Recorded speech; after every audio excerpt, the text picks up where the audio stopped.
I'm pressing record now. And yeah, just out of respect to your time, I know you're a busy man. I just want to say thank you, man, and I just want to jump right into our conversation. And I know you probably got quite a few balls up in the air, and I want to allow that opportunity for you to get back to it, considering that you've been so gracious with your time today. Well, as I always told you, man, it's very therapeutic for me to be able to articulate my my ups, my downs, my life, my experiences to anybody, man. And once again, you become another outlet for me to get my therapy. So don't deny me my therapy, man. It keeps me balanced, man. Give me my nutrients, man. Let's do it. Right on, brother. Right on. So, hey, man, why don't you just introduce yourself then? Tell the folks who you are and why you are here on the Prison to Promise podcast. Well, that's such a broad statement, man. Basically, my name is Will Elmore, born and raised in New Jersey, lived in a variety of places, man. Turbulent childhood, alcoholic father, loving, caring, virtuous mother. Uh, got into the streets when my dad left the household, assumed the position of a man, did what I had to do, ended up getting a natural life sentence in prison, wrongfully convicted of first degree murder. By God's grace, the will, and the fortitude and good family support, I endured that, got out of prison, and realized that the work that I do now is an extension of the work that I was doing while I was inside, man. By nature, I'm an Wow. empath, and I believe in helping people. And I started doing that in prison, and I continue doing it now that I'm out. And I do that in a variety of ways. Wow, man. Well, that's the whole show. And that's all, folks. Yo, man, you covered a whole lot right there, you know? And so, but real talk, man, if we could go back a little bit. So thanks for just giving that nutshell. But it's like, what is the work that you do now? And you said that you started it while you were in prison. So what put you on the trajectory to do this work even before you got out? Well, I heard a saying one day. Well, I remember the first time I heard, if you do what you love to do, you'll never work a day in your life. So for me, having a natural life sentence, meaning literally never getting out of prison, that gave me a perspective to be, I don't know, fearless with experimentation. So I'm not even imagining myself getting out of prison and getting a job. I'm not even Hmm. imagining myself getting a job while I was in prison. It didn't benefit me none. It didn't make my sentence shorter. The pay Hmm. $1 a day, 40 cents a day, 20 cents a day. That didn't make my lifestyle or livelihood any better. So Right. everything I did was because I believed in it. So Hmm. I knew I felt a sense of self worth in how I genuinely helped people. That's been my Hmm. character all my life. I loved helping Yeah. people, even to my own injury. I would be helpful. I would sacrifice. I think I got that from my mother, man, who would sacrifice from herself to help me, my sister, Yeah. her siblings, etc. I said all of Mothers that do to that. say, huh? When I say, yeah, mothers do that too. Mothers do that. Not all mothers. Good mothers do that. Some mothers put Yeah, babies in indeed. trash cans, This is for true. whatever the Yeah, reason. And I don't judge nobody's, but I know people do that. Mothers do that. mhm. Absolutely. But So we're talking about higher standards right now. okay, so while in prison, I got a lot of real practice about the balance of helping people and the therapy and helping people because it took my mind left off my reality, less off my reality, and more Hmm. on other people's reality. Yeah. And people would say to me, man, I never knew you had a natural life sentence, man. You got more time than me, but you trying to help me with my situation. How could I help you? And I said, I really don't know. I don't think you can. Hmm. However, However, when I got released from prison and was had the opportunity to share my story in a variety of spaces and places, I Hmm. constantly met people and was asked or afforded these opportunities to be a part of these movements that complemented everything that I just told you: mentoring, Yeah. Yeah.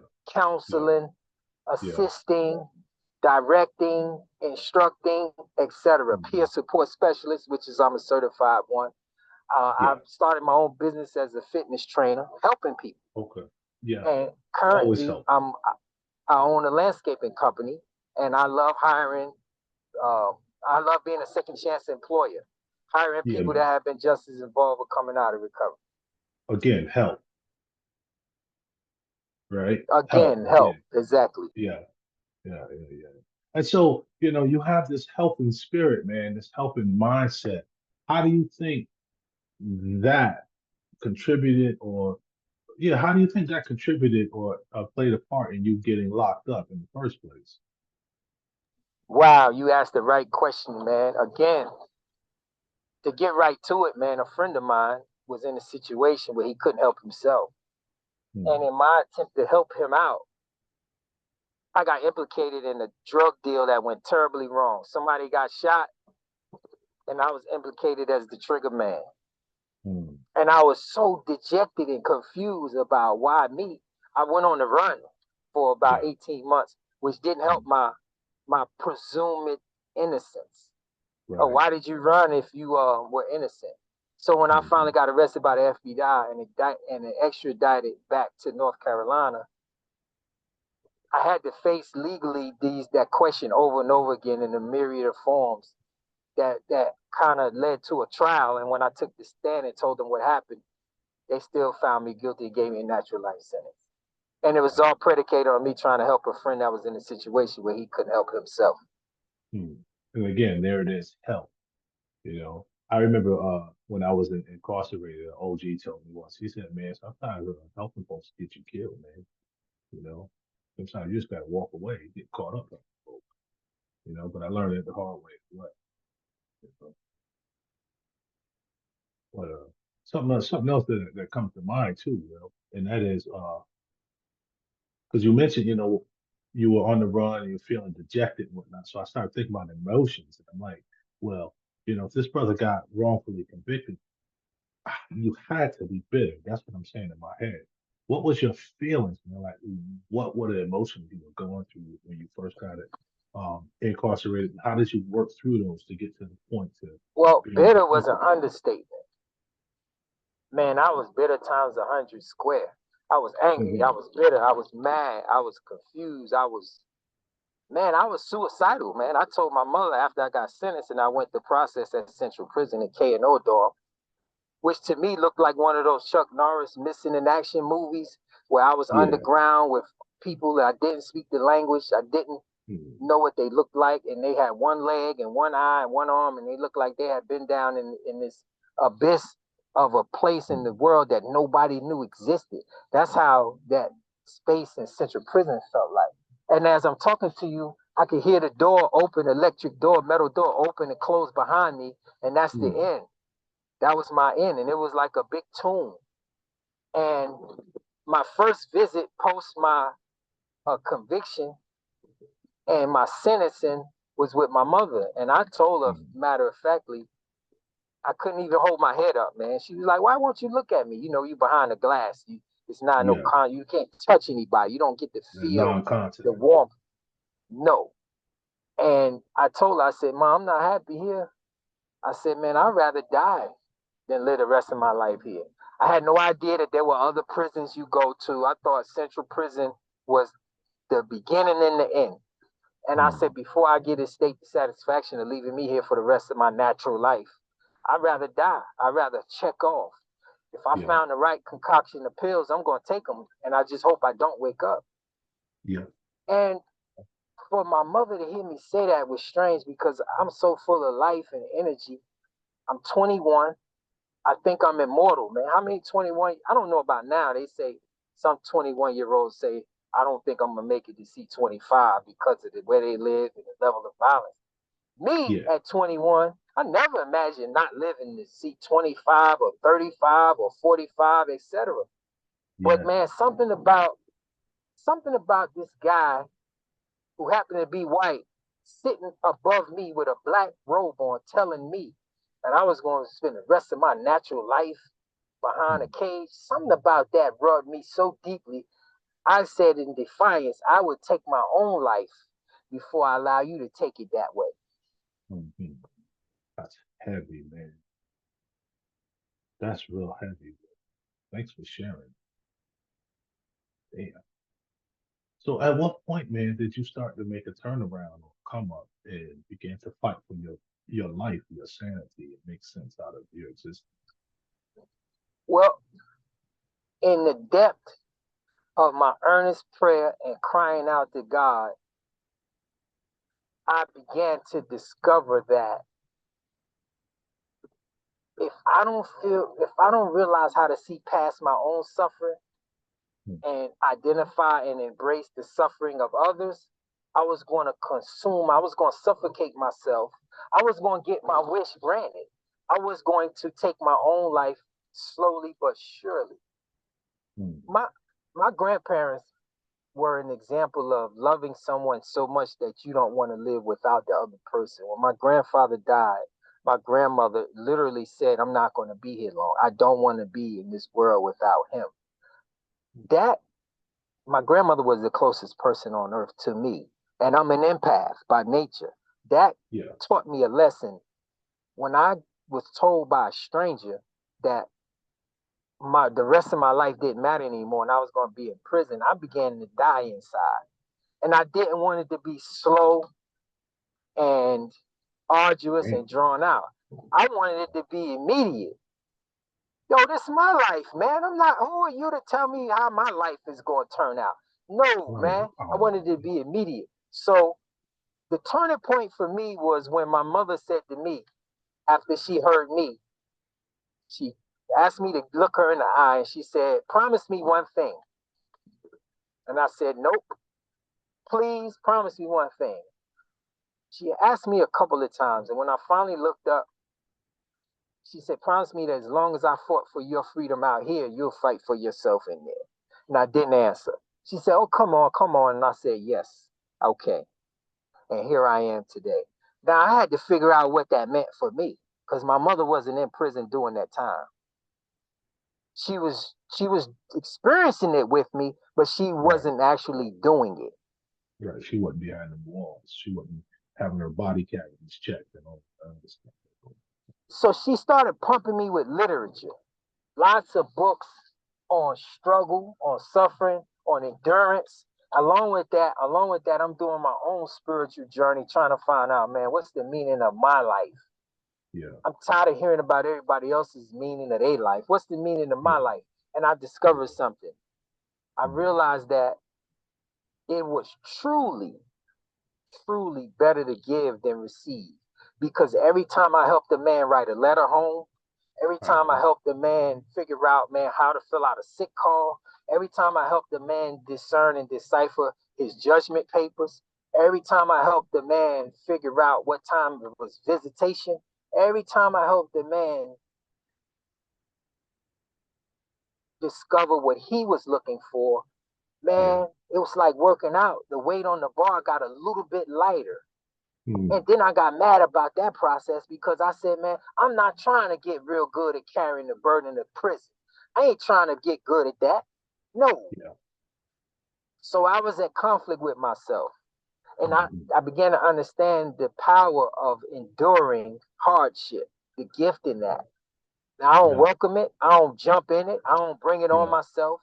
But I learned that, man, I'm created in the image of God, man. I can endure anything Mm. if I Talk wanted about it. to.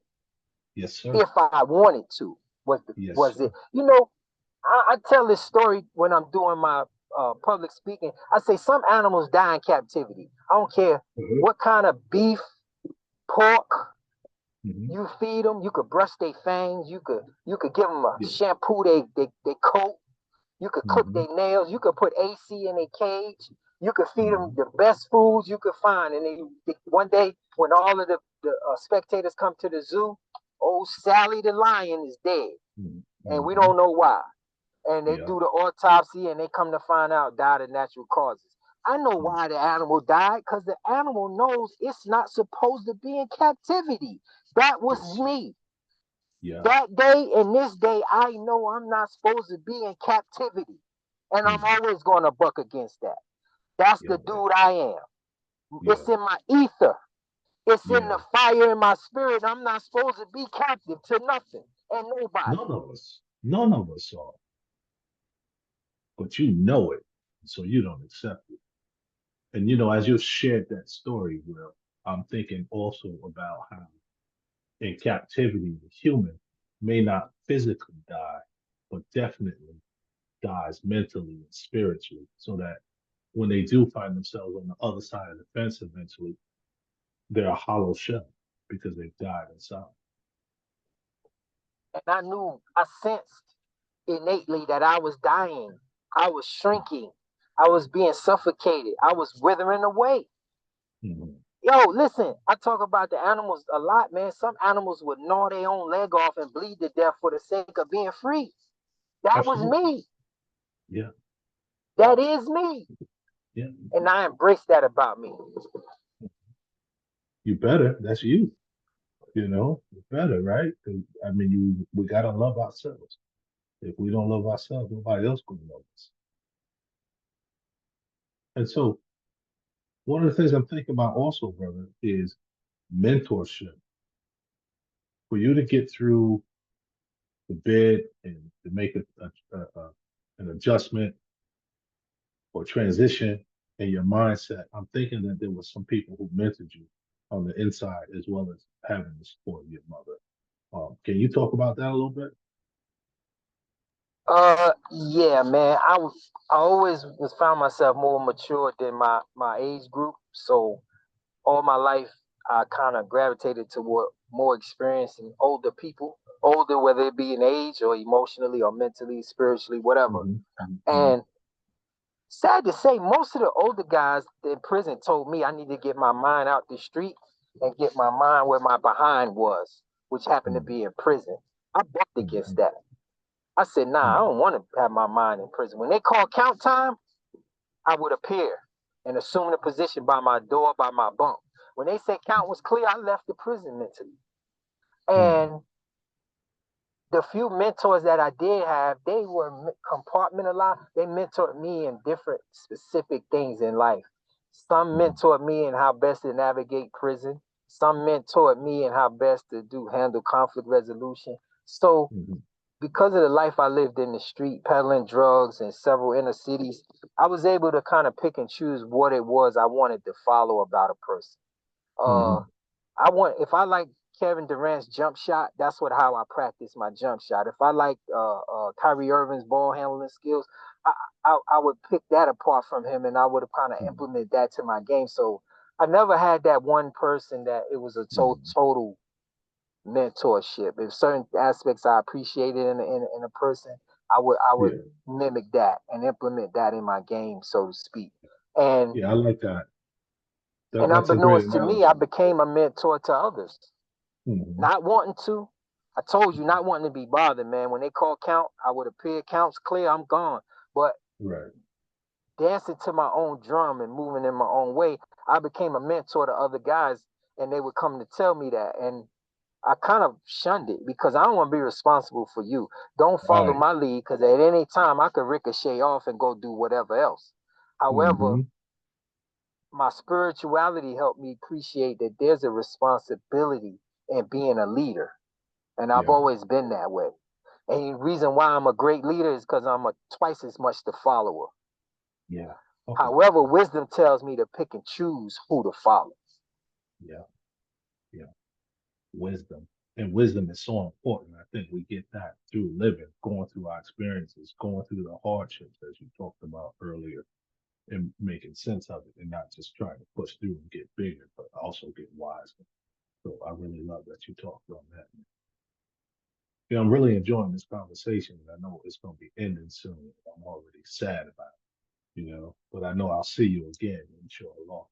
But as we still have time together, man, I want to ask you to talk maybe to maybe young folks who might be listening or other folks who are going through the struggle right now, and maybe uh, even think about if it was a younger you, what would be some wise words of wisdom that you would drop on a person about avoiding going to prison and maybe staying out of prison once you get out? Um, I have a holistic perspective about life and how you live your life and how you make your decisions in life. So much of life is muscle memory. And if you're not mindful about yourself, much of what you do is robotic and methodical and by rote. The mindful individual every now and then just analyzes him or herself to say, why do I do this? Why do I think like this? Why do I view things this way? And that has to be taught, because systems of education don't teach you to look at yourself and think about your thoughts. They teach you to remember everybody else's way of thinking and be real good at that. Like learn this way and that way. And I know that because I was very studious. I was an AB student. But again, my ether suggested that I say, well, what about the other way? I can pass your test and I can have you excited because I can have you thinking you brainwashed me to believe in your institution. But believe it or not, there's a duality going on because I got a whole nother school that I attend. And it's totally contrary to everything you teaching me. So I know what it's like to kind of the dichotomy of institutionalization. I understand what that's like. Wow. Fast forward, when I'm mentoring younger kids, I teach them how it's most important to learn about you and less important to learn about what institutions want to teach you. And I understand that that's totally contrary to this institution we live in. That's knowledge of self is more important than any knowledge of anybody else's ideas. And I mentor that way. Formally and informally, I work with an organization called the Reintegration Support Network with a dear friend of mine named Tom McQuiston, and we mentored what we call troubled youth. And I was the lead mentor, and my joy was mirroring and modeling what it meant to think your own thoughts and be true about what you feel, and how powerful that was. That wasn't a deficit or an impediment, man. That's a powerful sense of self that a lot of people fear. Yeah, because they don't know it. They've been taught to fear it, you know. And then I think people who encounter those of us who are somewhat aware of ourselves or more in tune with ourselves, we are feared by the other people who understand or maybe don't understand. One of the things I'm also thinking about, brother, is how that knowledge of self, as you indicated, is most important. I think it was in the ancient temples of Egypt, above all of their doorways of their temples of learning, they had the inscription, man, know thyself. And so, yeah, knowledge of self is so important. When we talk about knowledge of self, I'm thinking about emotional intelligence. You know, I think that's so important because a lot of people know facts and they know what they like and don't like, but they don't know how to apply their emotional selves and to tune into other people's emotions. I think that causes conflict for a lot of people, and maybe can impede the success of the post incarceration and or for people who have never been to prison. I think unfortunately, emotional intelligence is devalued. It's not even discussed because I think that's a systemic intentionality to that. But I teach that. I share that. I model that. I live that. Emotional intelligence is priceless because usually, usually most of us are emotionally deficient because we've experienced some type of trauma, and the moment of your trauma leaves you stuck in that emotion, in that age, in that time. And if you're not aware of that, goes back to mindfulness. If you're not aware of that, you carrying on as an adult person with juvenile emotions. And if you don't exercise those emotional muscles, if you're not even aware of that, you always have an inexperienced reaction to feelings. Yeah. Especially the negative ones.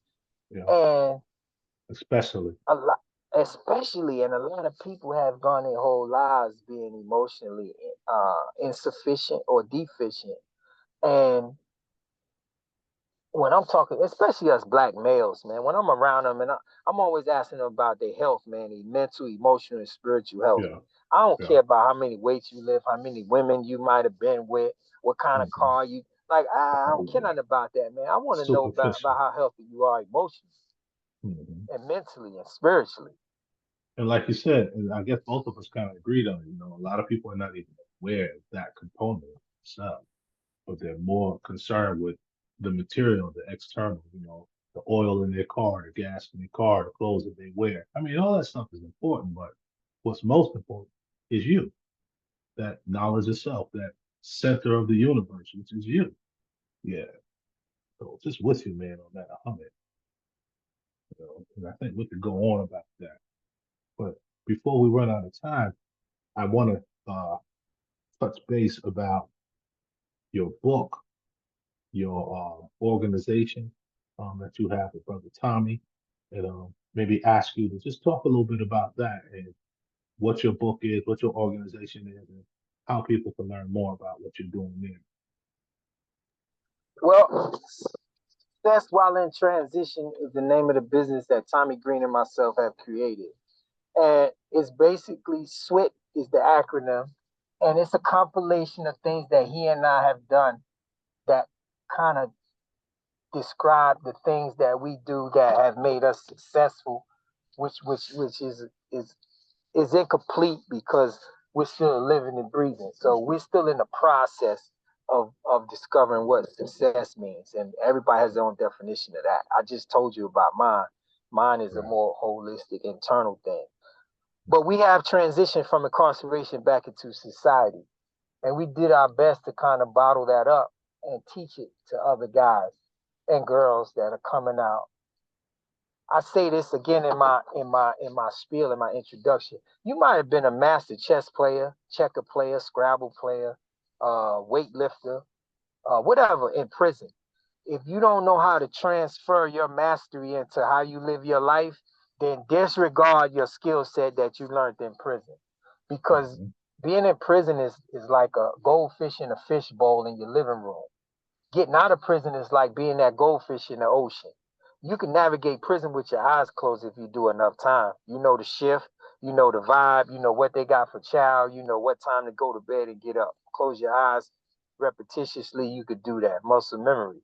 But when you get out of prison, man, if you don't have a guide, if you don't have a system, if you don't have support, man, you overwhelmed, man. You are literally a goldfish in the ocean. That's a lot of water to try to navigate.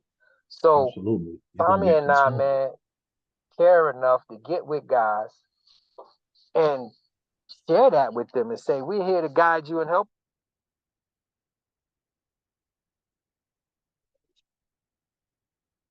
Real nice and heavy metaphor too. Goldfish in the ocean. Yeah, so Yeah. we do that at two transitional houses at this point. We have our program, it's a curriculum now, and we're shopping it around. It's for the public.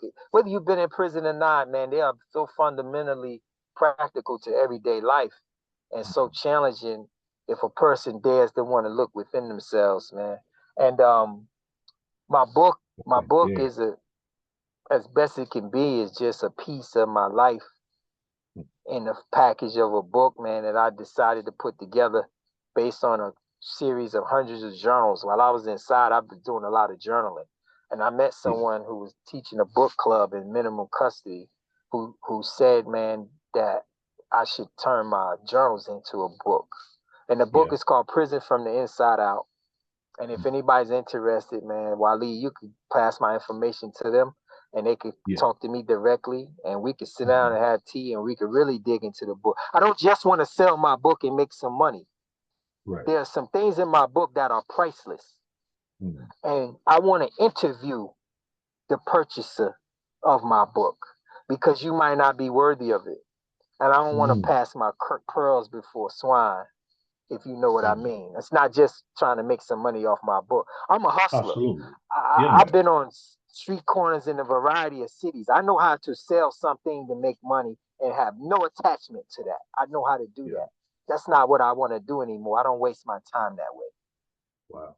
So those who have ears to hear, listen up. If you don't understand what he said, I guess it's not for you. But also, is there a way that people can reach you, man? Or can they find your book? Where can they find your book? And if people want to reach out to you, or would you rather people just reach out to me and I? you filter them through me. However you feel inspired to do so. Right now, I'm not that popular to where I'm too big where you can't get directly at me, man. I'm a down to earth grassroots kind of guy. You can give them my email or my phone number. They can come to you. However you want to do it, man. Right So now why at don't this you? point, I'm open to whatever. All right. So how about you shout out your email right now? Or My yeah, email is shout out your S email. as in Sam Will WILL Will 81170 at yahoo.com. Right on. Any social media or anything where people can Not find yet. you? Not Not yet. yet. Okay. And how about your book? Where can they find your book at? They can find my book by contacting me, and they can place orders through me, and I will Mhm. love to do the hand to hand. I'm a personal kind of person. I would love to Mhm. actually get it to them as best I can. If they live too far, I go to the post office and mail them copies. If they live Mhm. close enough, we can meet at a Starbucks and we could do it out my trunk like Master P did his rap CDs. I'm with whatever, Right. man. Right on. That sounds dope. I really appreciate that. That's what people need. They need to know that people are accessible, that those of us who are living our lives are not superstars and that we're not out of touch. We put our pants on one leg at a time like everyone else. Brother Will Mecca, um, Elmore, it's been a pleasure talking to you, man. It's been a pleasure. Man, I From the thank moment you I met again, you. man, for giving me the opportunity, man, to express myself. It's my therapy, man. That's my Right fix, on. man. And Yeah. you gave it to me, man. I appreciate that. Right on, man. Anytime, too, brother. Yeah. And one last thing I want to ask you, brother, about this whole therapeutic session. And not just this session, thinking about your story, your journey. If you were to use a word or title to encapsulate or to describe your journey, your experiences, what would that be? Cathartic. Because Cathartic would be the word. and why? Why cathartic? Because my life has so much value to me, and I'm aware of that each and every experience is an opportunity to grow, to learn, to shave off, to renew, to prune, to process, to get back up and do it all over again, man, and do it with excitement and joy, knowing that every step I take, every person I meet, every breath I breathe has value in it, man. And we as a people, man, have been so devalued, man. We don't value ourselves, man. And I want to tell people that, man. Yo, you the envy of the world, man. Whether you know it or not, man. Everybody knows it about you, but you. Wow. Yo, Will, man, you're a heavyweight, bro. I just want to know people all over going to hear this podcast, not just here in North Carolina. So if people want your book, they're probably going to be writing from who knows where. But I really Man, appreciate you, man. Everything you have to say is so profound, brother. I think the listeners are going to appreciate this and really be moved by our discussion today. hey, I'm just thankful again. And again, I'm just a vessel, man, and a servant, man. And I'm here for the voiceless. I'm here for the people that don't have the courage or the opportunity to speak for themselves, man. I represent. I'm a representative. I'm a liaison, man. And Yeah, man. with Yeah, you and I and the others, man, we could do whatever, man. We unstoppable, absolutely. bro. Man, Absolutely. everything in life has tried to keep us from getting where we are, and we still here. Still We here. right here, man. And so, yo, man, I really think, and for at least for myself, and I hope other people who've been to prison realize that if you've been through prison and you're thriving today in life, no matter what comes in your way, you've already been to the lowest point. So yeah, You you can do already, what you need to do. yo, listen, and that don't mean it's easy. That don't mean there's not work to do. That don't mean that you don't have trauma and you don't need therapy and you don't need help. That don't mean none of that. But what I'm Mhm. trying to say to myself and to everybody, man, you matter, man. Yo, you are Absolutely. priceless, man.